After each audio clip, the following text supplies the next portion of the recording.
Capítulo 7. La negación en actos y palabras. Libertad del yo infantil de negar la realidad displacentera, su valor de motivación básica de los juegos infantiles, el juego al teatro, su fomento en la vida diaria, sueño fundamento teórico para mediar en la discrepancia entre los criterios de la pedagogía infantil.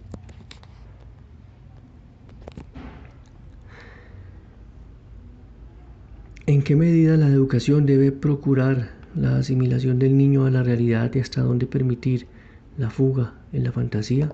Condiciones bajo las cuales los adultos aceptan la negación infantil de una realidad dolorosa y su transformación en la opuesta. El juicio límite entre juego y obsesión. Juego al papá de un niño de 7 años. Prehistoria de un paciente infantil. Restricciones a que se sujeta esta técnica defensiva. Condiciones externas de la aplicabilidad de este mecanismo defensivo. El mundo extenso como factor decisivo del destino del proceso angustioso y la formación de una neurosis.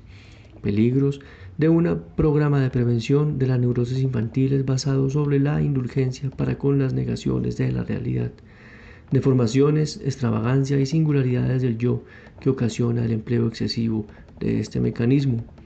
Durante varios años el yo infantil retiene la libertad de negar cuanto le produzca displacer en la realidad, conservando intacto su juicio acerca de la misma. Utiliza esta posibilidad de la manera más amplia, a la que no constriñe en forma exclusiva a la esfera de las puras ideas fantasías, pues no solo piensa, también actúa en la dramatización e inversión de las situaciones de la realidad o cerca con los más diversos objetos del mundo exterior. Naturalmente, la negación de la realidad igualmente constituye una de las tantas motivaciones básicas de los juegos infantiles en general y en particular del juego tan común e infantil, el teatro. En este punto cabe recordar un pequeño libro de versos de un escritor inglés que con mucho ingenio describe una justaposición de fantasía y realidad en la vida de su pequeño héroe When We Were Very Young, de A.W. Milne. En el cuarto de juegos de este amo de 3 años de edad hay 4 sillas. Sentado sobre la primera, el niño es un aventurero que navega de noche aguas arriba por el Amazonas. Sobre la segunda es un león rugiente que asusta a la niñera. Sobre la tercera, un capitán que gobierna su barco en el mar. Sobre la cuarta, una sillita alta para pequeños. El protagonista trata de imaginarse que solo es el mismo, un pequeño niño. Fácil es adivinar lo que el autor quiso expresar con elementos que intervienen en la construcción de este grato mundo fantástico. Están al alcance del niño, quien únicamente debe recogerlos y elaborarlos en la modificación imaginativa de los hechos de la realidad. Es curioso observar la disposición de los adultos a aplicar estos mecanismos en sus relaciones con los niños. Gran parte del placer que en general el adulto procura al niño resulta de su cooperación en tales negaciones de la realidad. En la vida diaria suele halagarse al pequeño diciéndole qué grande eres y afirmando contra toda evidencia que es fuerte como el padre, hábil como la madre y valiente como un soldado, resistente como el hermano mayor. Es comprensible que el adulto se sirva de tales transmutaciones de la realidad para consolar al niño.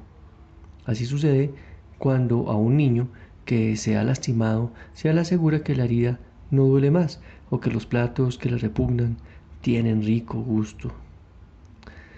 Y si está afligido porque alguien se ha ido, que volverá enseguida. Muchos niños inclusive recogen ulteriormente esas fórmulas de consuelo y las aplican de una manera estereotipada a fin de expresar algo doloroso. Por ejemplo, cada vez que la madre desaparecía de la habitación, una niña de 2 años reaccionaba con un mecánico murmullo: mamá vuelve enseguida. Otro niño inglés, cada vez que se le presentaba algún remedio de mal gusto, solía exclamar con una voz lastimoso: like it, residuo de una expresión que empleaba su niñera para persuadirlo de que las gotas tenían sabor agradable. También muchos de los regalos que se hace a los niños obran en idéntico senado. Una cartera, sombrilla o paraguas pequeños servirán luego para hacerle vivir a la niña la ficción de ser una señorita.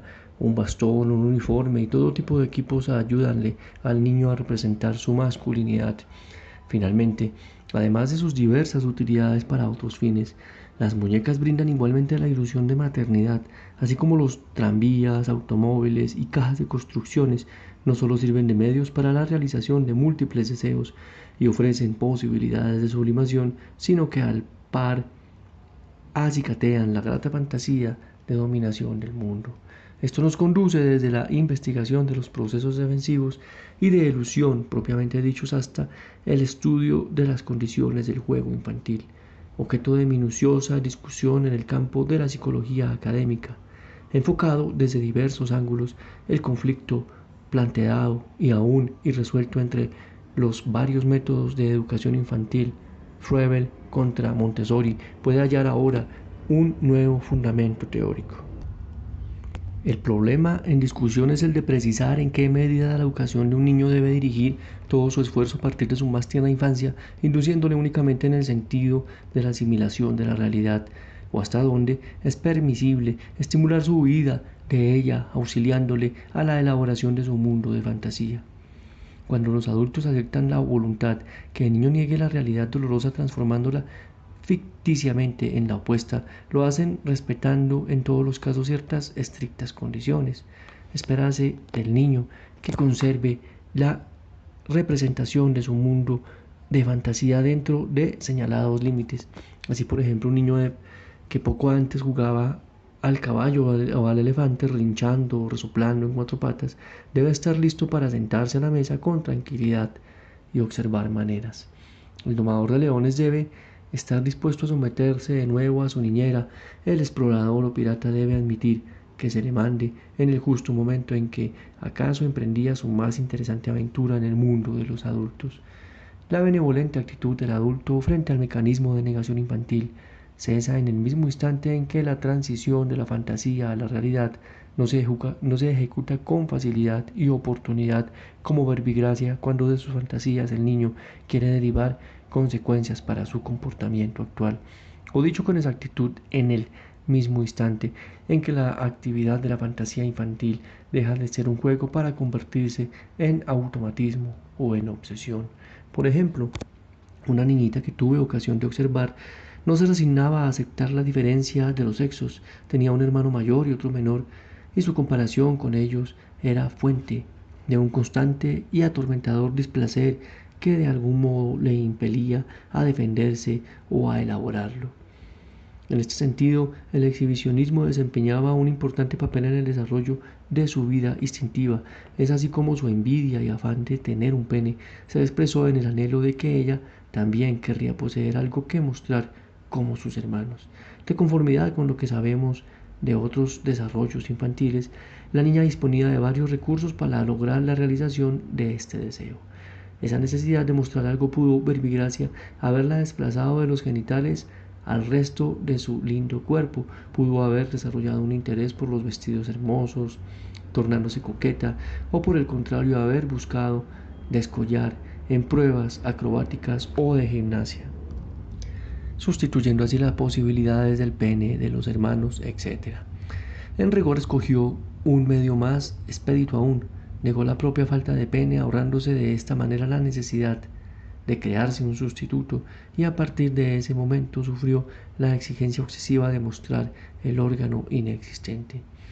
Esta compulsión la expresaba físicamente por la necesidad de ocasionar, de alzar su falda para exhibirse. Con ello convendría decir: miren qué cosa linda tengo.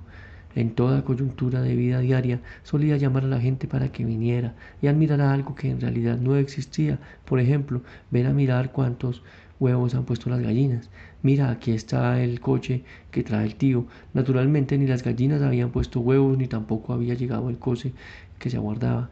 En un principio los adultos acogían estas bromas con risas y agasajos, pero en sus hermanos desencadenaba mares de lágrimas y provocara así repetidas y frecuentes desilusiones.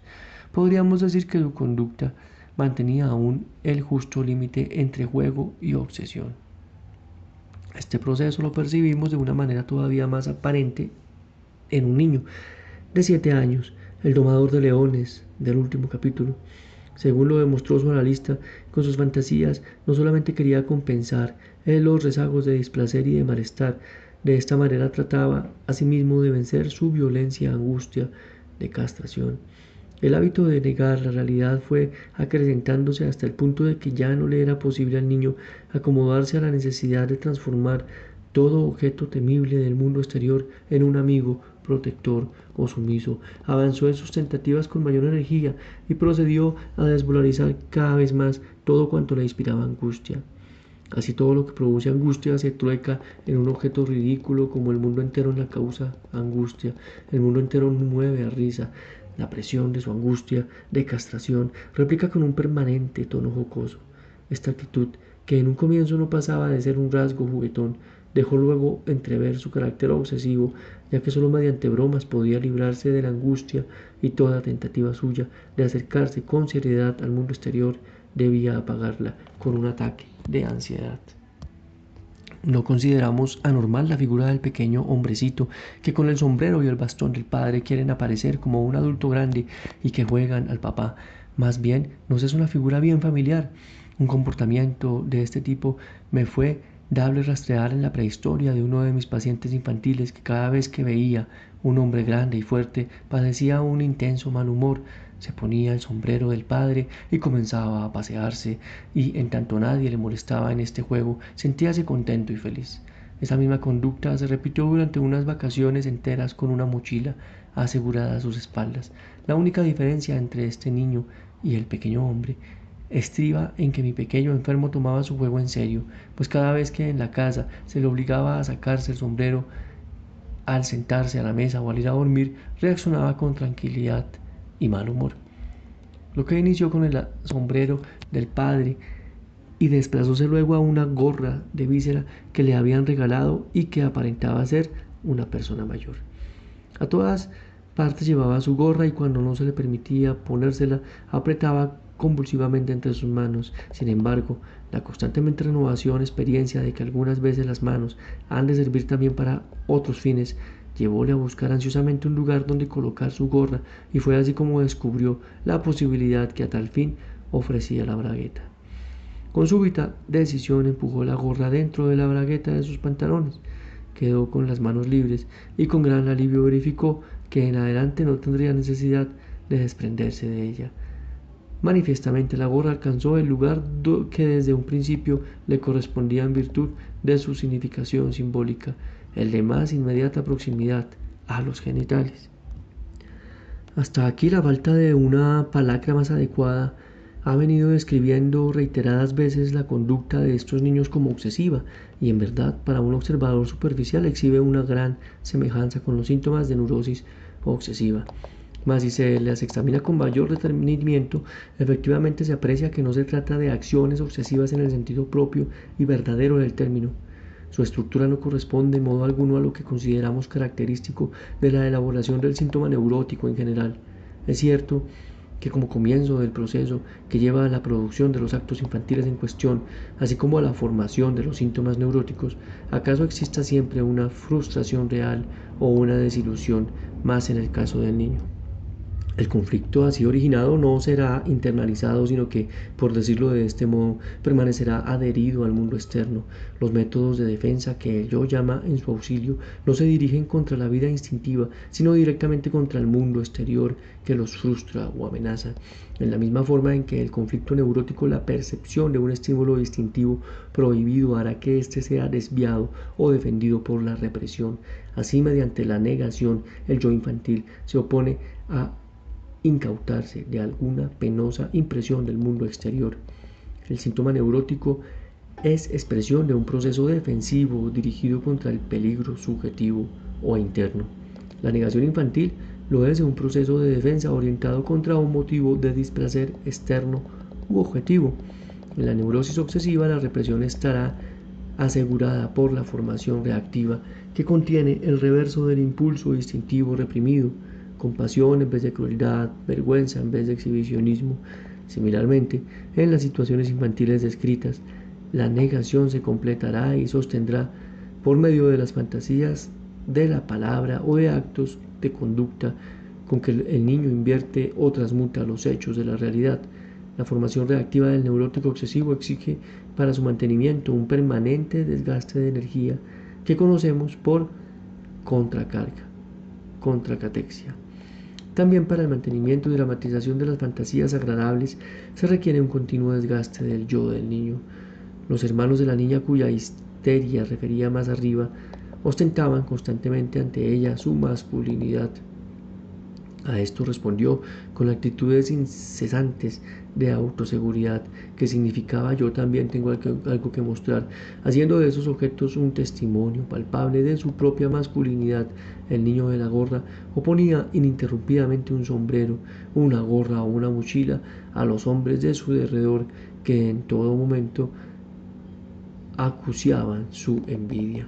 Cada vez que un factor externo interfería en el desarrollo de estos tipos de conducta, se produciría idéntico resultado al que provocaba un impedimento externo de las actividades en verdad obsesivas. Se perturba el equilibrio penosamente logrado entre lo defendido y la defensa. El estímulo externo o el estímulo instintivo reprimido consigue introducirse en las consecuencias y promover sentimientos de angustia y de displacer en el yo. La técnica defensiva de la negación por la palabra y los actos está sujeta, en cuanto a su empleo temporal, a las mismas restricciones de la negación en la fantasía a que me referí en el capítulo precedente. Solo es empleable en tanto pueda coexistir con la función de examen de la realidad sin perturbarla, con las condiciones de la organización de un yo adulto unificado por su capacidad de síntesis. Desaparece y resurge cuando las relaciones con la realidad han sufrido grave conmoción y se han suspendido el examen de la misma. Por ejemplo, en la represión delirante de la psicosis, un tronco de madera sirve para significar un objeto que el paciente ha deseado o perdido, de idéntica manera a como en la infancia se utilizan las cosas similares para talismán neurótico y obsesivo. Mas no me arriesgo a decir si la posesión del mismo, el cual esos enfermos se aferran tan compulsivamente, representa la protección contra impulsos internos, contra amenazadores poderes externos, o si en una sola se han reunido las dos funciones de defensa. El método de la negación en la palabra y actos sujétase a una restitución ulterior más amplia aún de la que la negación en la fantasía. En tanto no las comunica a nadie. En su fantasía el niño, un dueño absoluto, el exterior no tiene motivo ni oportunidad para comunicarse. Por el contrario, la dramatización de las fantasías en palabras y actos exige su cumplimiento en el mundo externo. Por consiguiente, la tolerancia del mundo externo para con tales dramatizaciones infantiles constituye la condición externa imprescindible para la aplicabilidad del mecanismo defensivo, así como el grado de compatibilidad con la función del examen de la realidad en su condición interna. El niño de la gorra, por ejemplo, el éxito de sus tentativas de defensa depende extremadamente del permiso de los adultos para quedarse a cubierto dentro de la casa, en la escuela o en el jardín de infantes. De otra parte, el juicio del mundo externo acerca de la normalidad o anormalidad de tales mecanismos de defensa no se condiciona por la estructura interna de la forma defensiva, sino solo por el carácter insólito de la conducta. En tanto el niño pasea obsesivamente con su sombrero, presenta un síntoma que lleva a considerarlo extravagante y en todo momento corre peligro de verse despojado de su objeto de protección contra la angustia. En una época ulterior de su vida, sus deseos de autoprotección tornáronse más moderados. Depuso la mochila y los sombreros y se contentó con llevar permanentemente una lapicera en su bolsillo.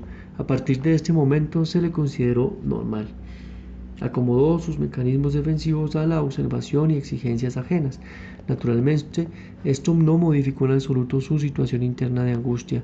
Por el contrario, continuó tan obsesivamente fijado al acto de llevar consigo la lapicera que, de no hacerlo, sufre ataques de displacer y angustia de igual intensidad a los que antes sufría ante cada pérdida o separación eventual de sus equivalentes protectores.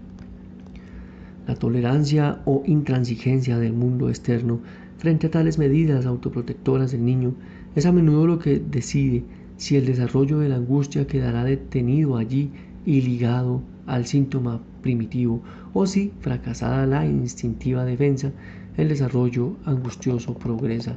En este último caso, conduce directamente a un conflicto interno, al retorno de la búsqueda de la defensa contra la vida instintiva y con ello a la formación genuinamente neurótica. Mas sobre tal indulgencia para con las negociaciones de la realidad, sería peligroso basar un programa preventivo de las neurosis infantiles. Al emplearse este mecanismo con éxito, el yo adquiere deformaciones, extravagancias y singularidades que inclusive, una vez superada la época de las negociaciones primitivas, se vuelven difícilmente modificables.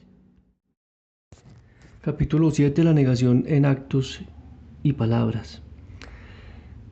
Libertad del yo infantil de negar la realidad displacentera, su valor de motivación básica de los juegos infantiles, el juego al teatro, su fomento en la vida diaria, sueño fundamento teórico para mediar en la discrepancia entre los criterios de la pedagogía infantil.